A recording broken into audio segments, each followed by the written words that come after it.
They say two heads are better than one, and it's definitely true. Doduos perfectly embody this sentiment, and they wouldn't have it any other way. Not that they have a choice in the matter.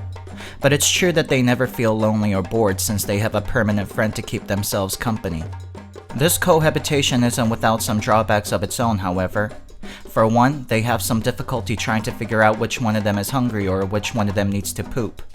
Since they share a single body, it probably doesn't matter which one is feeling these things, but it matters to the doduos. They're extremely aware of their unique body composition, and taking ownership of these bodily functions whenever they occur becomes incredibly important in proving their own existence. Despite their on and off existential crisis, they do have a lot of fun together. But then it gets complicated. For once they evolve into dodrio, they gain another whole new friend. They say that three's a company, and they're absolutely right. It gets a little crowded with three heads. So much so that they don't even have time to worry about their existence because they're too busy trying to assert dominance over the single body they share. They eventually compromise and split their days into thirds, so at all hours of the day, one will be awake while the other two sleep, and they just switch shifts according to their schedule. But this can get a bit complicated when, without warning, they grow another head. It's not a common occurrence, but it does happen. Sometimes, due to some rare genetic condition, they'll sprout an extra head, like 4-leaf clovers.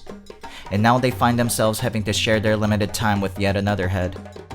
This can lead to a lot of resentment towards the fourth head, and it's not uncommon for the other three heads to scheme against it to try and eliminate it. And when they finally carry out their plans, they're usually dismayed by the result. For if you attempt to get rid of one head, two more heads sprout from the same spot, much like hydras. So now you have to contend with 5 heads instead of 4. It can get extremely confusing and hard to tell who is controlling which limb. And when you start to lose all sense of self, you sometimes turn violent because the only way to earn yourself some respite now is to get rid of the other heads, just so they could enjoy the couple of seconds of silence before they regenerate.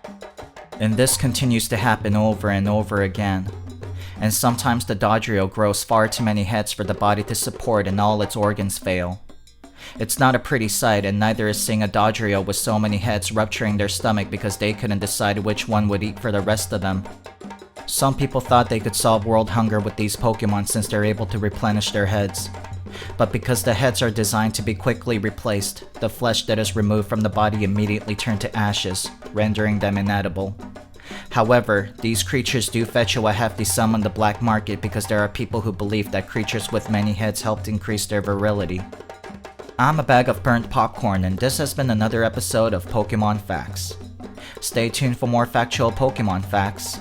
Have a wonderful Pokemon day.